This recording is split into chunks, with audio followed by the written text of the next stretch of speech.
Good evening, my friends. MikesMMAPicks here. Checking in with you on this Wednesday evening as we take a look back at UFC 283, a fight card that took place in Brazil at Rio de Janeiro. 15 fights, a smorgasbord of finishes up and down this card. We saw titles change hands. Blood was spilled inside of the octagon.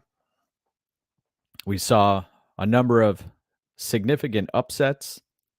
We saw a number of smash spots where fighters with significant advantages were able to pound their opponents out.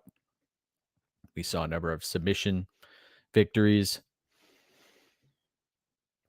Let's talk a little bit more about what went down on Saturday night in Brazil. First bout of the night, we saw an upset in the making. Daniel Marcos defeating Stamann Oliveira via knockout. Oliveira throwing many spinning attacks. Surprisingly, did not pull guillotine often and was tracked down throughout the course of 2 rounds and didn't have much left in the tank for Marcos. Marcos finished the job, and the crowd left us with a resounding applause. So that was a quick start to the night, and congrats to those who backed Daniel Marcos at underdog odds. Then we had the second bout. Cody Stamann, who defeated Luan Lacerda via decision. I think a lot of people were surprised the way Cody Stamann faltered down the stretch. Came out hot early, started to really put it on Lacerda. And then Lacerda started to land the body shots, was able to get a couple of takedowns on Cody Stamann late in the fight. And as the bout continued on, you saw Cody Stamann retreating. Don't typically see that in many of Cody Stamann's fights. He's usually the grinder, the aggressor, somebody who tries to finish fights in a dominant position against his opponents. But Lacerda's stock has grown. I'll be interested to see who Luan Lacerda takes on in his next bout. So Cody Stamann walked away with the victory there, and he's entering his mid-30s here. Mid-30s bantamweight. Not much of a finishing threat. Lacerda almost locked in a guillotine at one point in that fight, but wasn't able to pull it off. But I was impressed by Lacerda there. Cody Stamann's stock has dropped. Then we had a bout that was very, very close to an upset in the making. A lot of folks could say that Zarah Fairn, it wouldn't surprise me. It wouldn't have surprised me to see Zarah Fairn walk away with victory there. Josiane Nunes, she was getting big scissored by Zarah Fairn early and often. The kicks were flying towards her midsection. She had no answer for that. The only culprit there was Fairn's gas tank late in the fight. Seemed to be running on fumes. Nunes, it looks like she could be fighting at 115 pounds. This is a young lady who has a tremendous amount of adipose tissue on her body, and Not impressed with Nunes there. No way she should have been a minus 500 favorite. I thought those odds were insanity. And that could have been the upset spot of the night. Very, very close for Zara Farron. Josiane Nunes walks away with the victory in that spot. Then we have a situation on our hands where it seemed like most of MMA Twitter was backing Warlley Alves against Nicholas Dalby. Nicholas Dalby is a fighter who's in his late 30s, somebody who is a jack of all trades, master of none. Hung in there, gave Alves a fight. Alves, he overcommitted at times, put himself in bad positions, and the gas tank again was an issue here. You could see it seemed like he was pacing himself at times. And Dalby, I have no problem with Dalby walking away with the decision there. Some folks may say that if it goes to a split decision, if you have a plus 150, plus 125 ticket on a split decision loser, you put yourself in a good spot because technically it was a coin flip fight. But in this situation, you had Alves, who the line ended up flipping and he became the favorite. And question is now, where does Warlley Alves go from here? This is a fighter who's in his early 30s, though. If you put him in a lineup, it wouldn't surprise me to see him be identified in his early 40s. So it's a fighter who comes out in spurts and took a loss to an opponent who he should have beaten, but couldn't pull it off. So no play on that fight. And Nicholas Dalby earns the victory. Next up, wow, Ismael Bonfin defeating Terrence McKinney. By the way, we have a comment here. Kyrix says he's ashamed to have parlayed Josiane Nunes at such massive odds. Yep. As I've mentioned numerous times throughout my hundreds of breakdowns, women's mixed martial arts, especially low level, there's extreme volatility from camp to camp. You have to be careful. I would not recommend parlaying in that spot. Ismael Bonfin, this was his coming out party here against Terrence McKinney. Granted, he had much success in LFA, and we've seen Bonfin on Contender Series as well perform admirably, make the right decisions at the right times. And he was doing that again here against a very aggressive Terrence McKinney. McKinney was highlight reel KO'd, and Bonfim really put it on him. This is a situation where the under 1.5 rounds prop, folks ended up cashing that, but it was a very close call. Very close call there. Bonfim shining under the bright lights, looked phenomenal, and the arrow is pointed up. Now, where does McKinney go from here? That is my question. The late night coffee is tasting great, my friends. Keeping us afloat during this hiatus between UFC events. By the way, I wanted to apologize for a lack of a UFC event this week.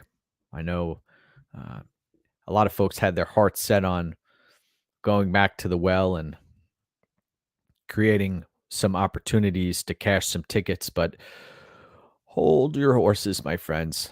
February 4th will be right around the corner. So Bonfim, incredible performance. The arrow is pointed up. Looking forward to seeing him back inside of an octagon near you. Now, this is a fight that shouldn't have been made. Makes no sense to me. Dalton Almeida is running roughshod over both light heavyweight and heavyweight divisions here against bottom of the barrel competition. Dalton Almeida, he did whatever he wanted with Shamil Abdurakhimov. Ended up finishing via KO, but he could have locked in a submission at any point, was ragdolling his opponent, and looked like a world beater doing so, but it was against the lowest of the low of competition. I'd like to see him in there against some legitimate competition. You know what?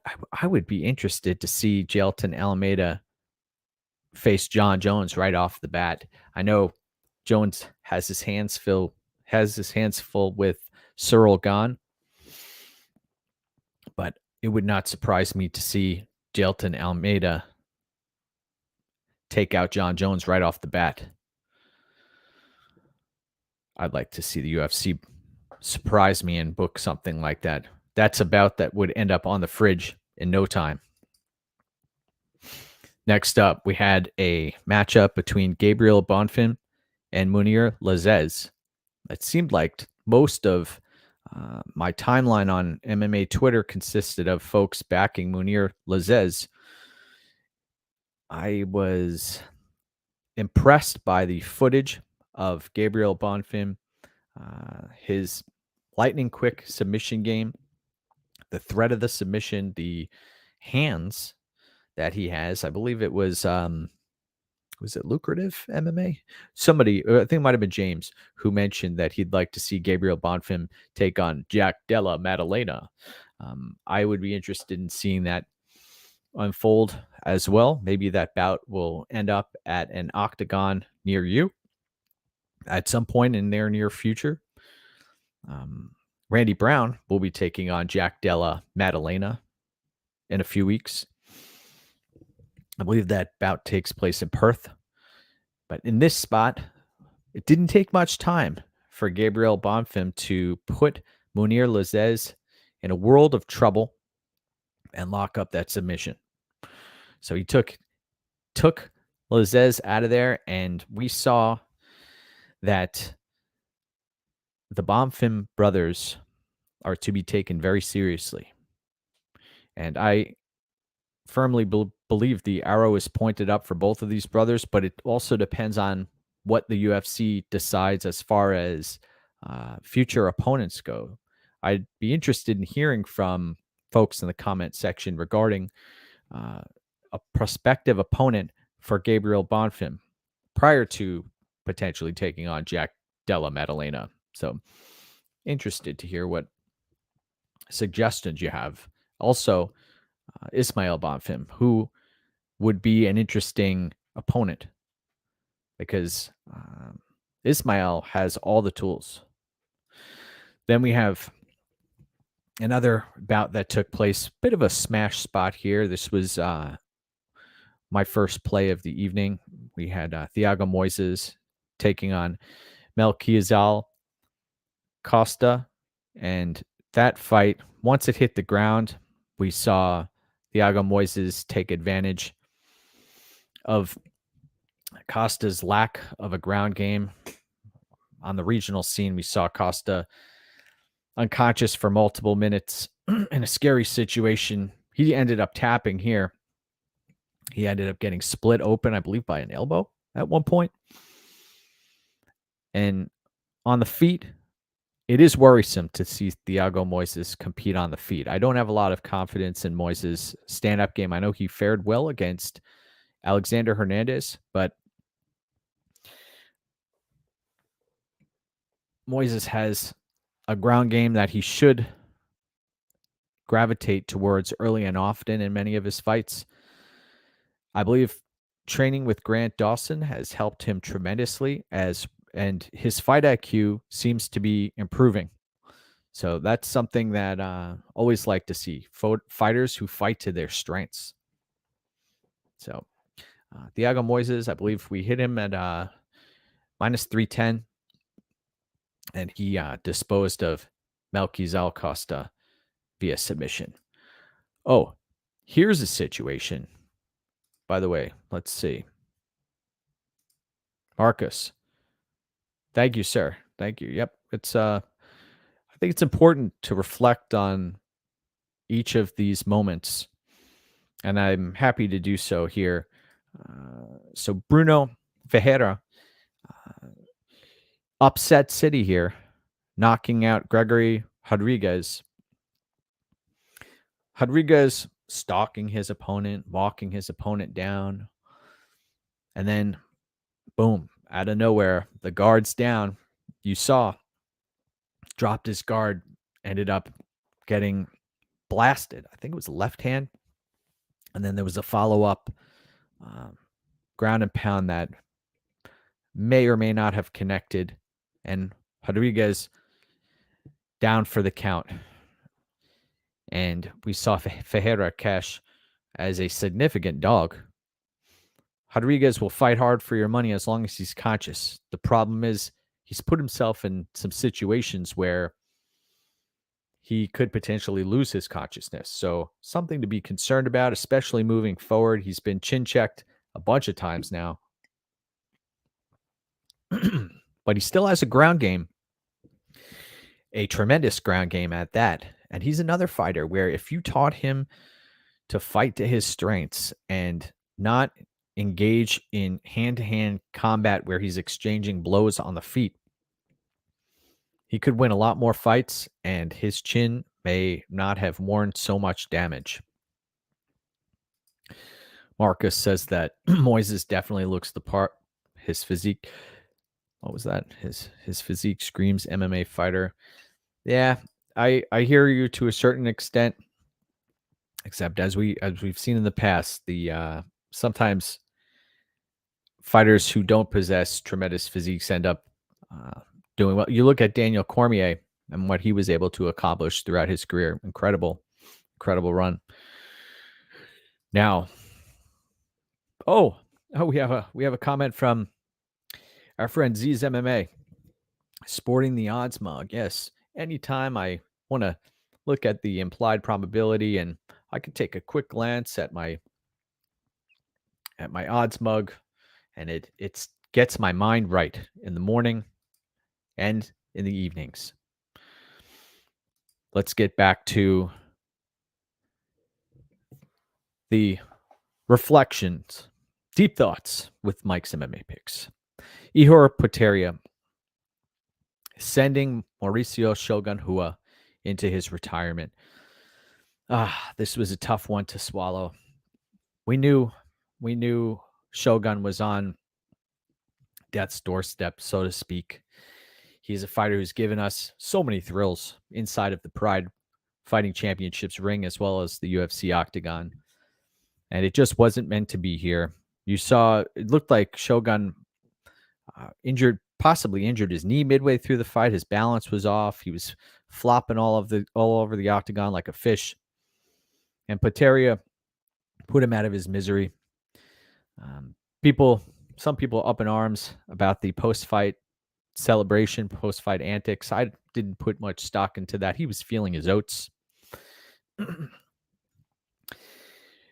We hit the under 2.5, minus 210 there, and also added at minus 205 as well. That was a spot where you can't trust the gas tank of Shogun, the chin of Shogun, and also if Potieria stepped on the gas, it was only a matter of time until the lights went out on one of these two combatants. Tremendous amount of respect for Mauricio Shogun Rua.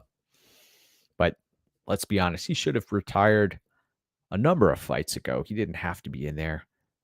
But he wanted to have that send-off in front of his hometown crowd, and he got that thrill. I'm sure the walkout was worth it. But you watched Frankie Edgar, the way he was hopping around that octagon, mean mugging everybody. And he had his lights shut off as well. So these retirement fights typically are not pretty. Marcus. That's true. let's walk our way through these memories where we have Johnny Walker defeating Paul Craig via TKO hammer fist. I mean, a lot of folks saw this one coming. Johnny Walker picked his spots.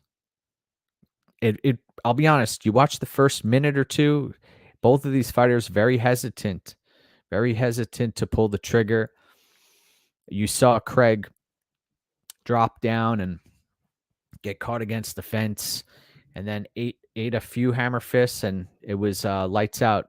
Good night, Irene, in that regard. So Johnny Walker didn't play.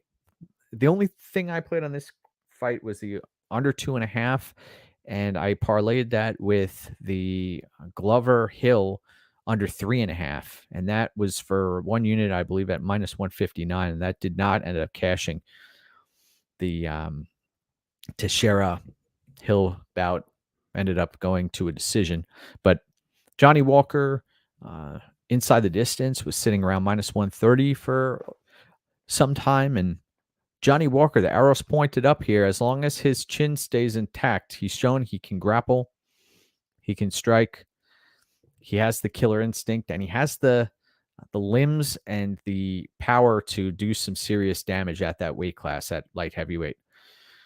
So as long as he avoids getting chin checked, he could have some big moments there. Let's see, Patrick. Late night next weekend. What am I doing to mentally prepare for next weekend? That's a great question, Patrick. I'll be honest.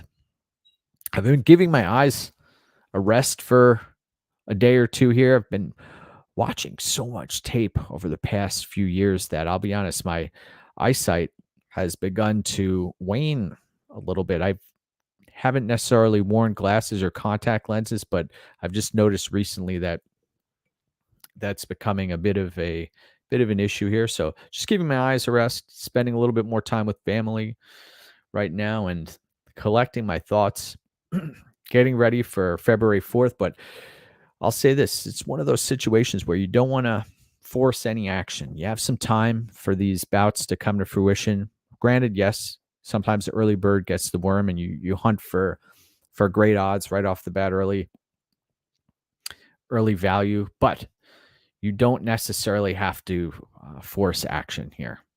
The other thing is, we're a week and a half out from the card, and a lot of these matchups may change as we get closer to the February 4th UFC event. Let's continue our journey, my brothers, where we talk about Jessica Andrade defeating Lauren Murphy via decision. Now, this is a fight that could have been stopped numerous times. Andrade was mugging Lauren Murphy throughout the entirety of the bout. Murphy could not get any takedowns. Ended up, anytime these two ladies were exchanging, Murphy was eating damage. She was getting throttled for the majority of the bout. One thing we didn't see as often as I'd like was Jessica Andrade going to the body of Lauren Murphy. She did it a couple of times and saw immediate visceral reactions from Lauren Murphy. She did not like getting hit by these body shots. But Andrade was content headhunting, and she was landing seemingly at will. Go back, and if somebody could remind me the striking accuracy of Jessica Andrade on the feet, that was a incredible effort. Lauren Murphy, granted, she's a survivor. She's very proud of herself for lasting 15 minutes and getting beaten to a bloody pulp, really.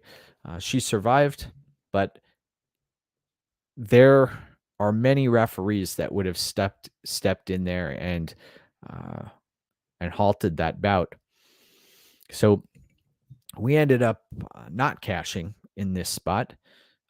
I got in on Jessica Andrade inside the distance at plus 125, and it looked like a solid spot, but it's one of those things where you're at the mercy of the referee who's in there and who's deciding to end these bouts.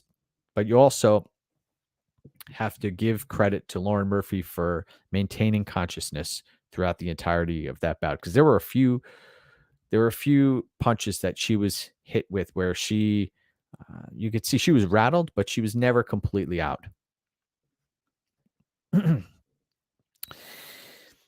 would have been nice to see Andrade slam Murphy, but she was never given the opportunity and never really sought it out. Then we had Gilbert Burns defeating Neil Magny via submission. This was a situation where Magny was blown out of the water. I don't even believe Neil Magny landed a significant strike in this bout. Gilbert Burns with the takedown and was able to transition into a spot where he could lock up the submission. And this bout did not last very long. And Gilbert Burns did exactly what he had to do to come out of that bout unscathed. Now, I'm hearing a lot of chatter about a matchup with Bilal Muhammad in the near future. I'd be interested in seeing that. He wants the fight. If Bilal wants the fight, why not make the fight? Dark roast. I recommend dark roast. A little bit of half and half. Ready to go.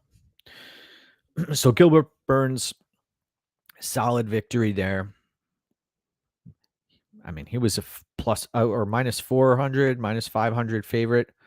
Cheers to those who cashed the inside the distance prop and also the Gilbert Burns via submission prop.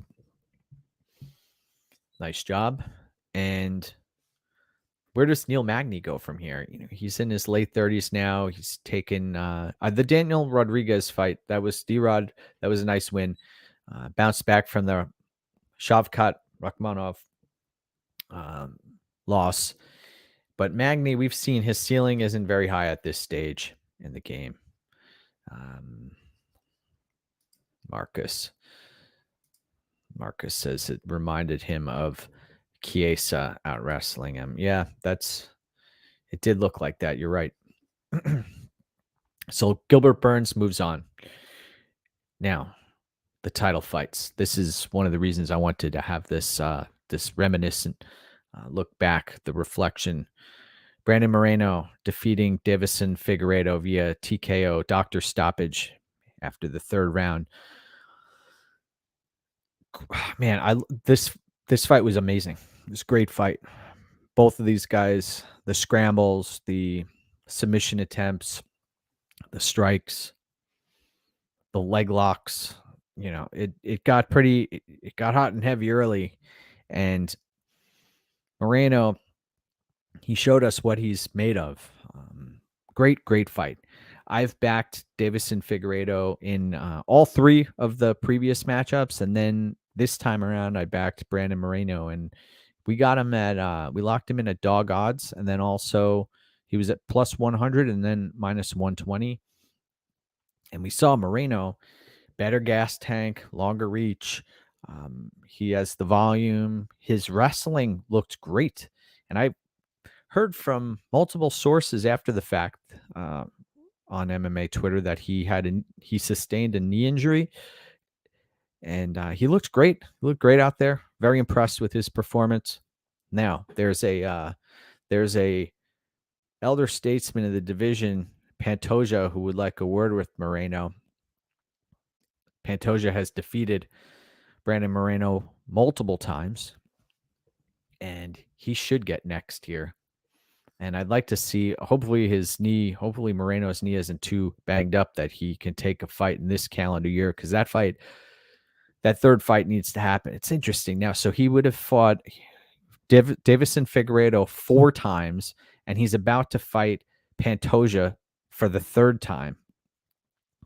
But you also have to consider the level of competition here. Both of those fighters, Figueiredo and Pantosia, are the cream of the crop when it comes to flyweights. My favorite fighters to watch. Love watching them fight. Moreno's reign at 125 will be short-lived thanks to Pantosia. Now, I will say that although Pantosia has had Moreno's number I'm not going to go so far as to write this chapter yet. I'm going to have to see how long this bout takes to get booked, what kind of odds we're looking at, etc. Because there are a few realities here. Brandon Moreno is getting better and better every time out, and I am not counting him out yet. And he has the ability to win that fight nowadays. I'll be honest. I think that he can come out the victor against Pantosia. The thing about Pantosia, though, is he will go for the kill, and he will drain himself to try to find that finish. By the way, you want to see Pantosia's heart, watch the third round against Figuerado, where he was getting beaten up pretty bad, and he's coming back. He did not give in. So great fight. Brandon Moreno defeating Davison Figuerado. Figuerado now moving up to 135 pounds. We knew the bantamweight division was stacked. Now it's beyond stacked. It's incredible. I will also want to see what Figuerado looks like at 135 pounds. I know he's 35 years old, so he's no spring chicken, but he is getting up there in age, and that'll be 10 last pounds that he'll have to cut. The guy is extremely talented, Davison Figuerado. I'll be interested to see who he ends up facing at bantamweight. So great title fight. Happy for Brandon Moreno. We were in Atlantic City enjoying the fights on Saturday night, and I enjoyed watching Brandon Moreno get that belt back. So happy for him. Congratulations, Brandon Moreno. Now, main event of the evening. Fight that a lot of people were shocked that this was booked. Me included. I mean, you had Jan Blachowicz take on Magomed Ankalaev for the light heavyweight championship of the world. That ended up becoming a draw. And then those fighters completely disregarded. No mention of them. In comes Jamal Hill and Glover Teixeira. And I ended up backing Jamal Hill at minus 115. Glover Teixeira, we know how tough he is. There was no question about that heading into this bout. Teixeira came in as the underdog here.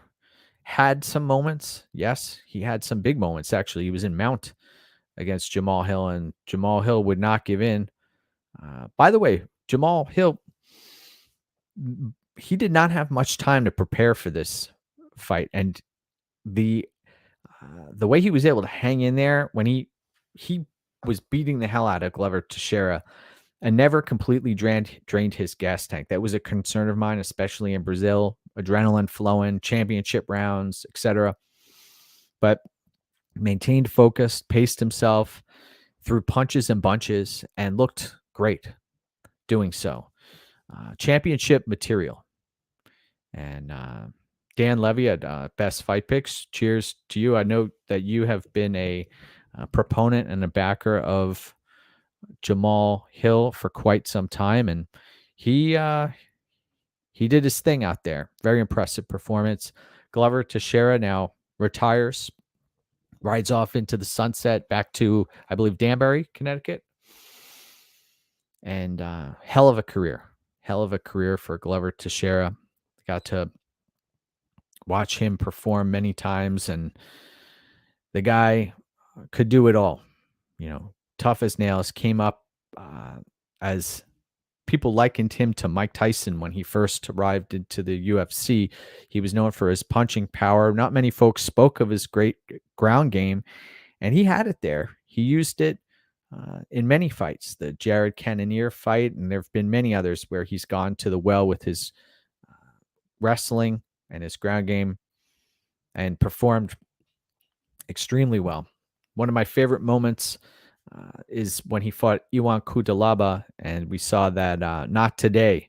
In fact, I forget how many thousand of likes that tweet ended up getting, that I put out a few weeks ago. Glover Teixeira, great career, but his run has come to an end, and now Jamal Hill is the light heavyweight champion of the world. One thing must be mentioned as that bout to a game came to a close, we saw Alex Ferrera shake the winner's hand, and they had a brief interaction, and one can only assume that those two fighters may end up locking horns at some point. I remember when this happened, a similar situation when I believe it was Mirko Krokop ended up knocking out Vanderlei Silva. And a lot of folks said that if there was ever another open weight Grand Prix, that Shogun would avenge Vanderlei's loss and take on Krokop. We never saw that fight come to a head at open weight. That was one that got away. But we may see Jamal Hill take on Alex Ferrera at some point. I'd be down for that happening. We'll see. Let's see. Marcus cashed on Jamal Hill minus 125. Yep, I got in on him at minus 115. Those solid numbers. And you saw the youth, the striking on display, the defensive part of the striking game, very impressive. Now, opening betting lines for Jamal versus Yuri. Yuri Prochazka. That'll be interesting because you have to consider Prochazka is coming off of a significant, I think it was Dana White who said it was the worst shoulder injury he's ever seen. So that's something that needs to be considered. I would suspect that Jamal Hill will probably be the underdog here. We'll see. Sorry. No, actually, I would say Jamal Hill would probably be the favorite against Yuri Prochazka. Prochazka is extremely wild. Granted, that's what makes him so dangerous, is that he's willing to take risks.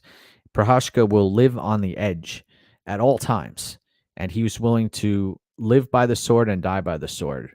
And that's what makes him a very exciting fighter. He's also willing to empty his gas tank. Go back and watch that Dominic Reyes fight against Yuri Prochazka. That was a great matchup. So I think that Hill would be lined as a slight favorite against Prochazka.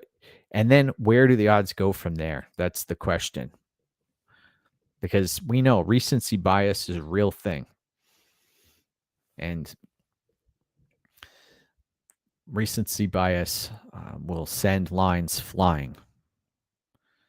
So thank you for everybody taking time out of your Wednesday evening to take a look back at UFC 283. Want to wish you a phenomenal rest of the week.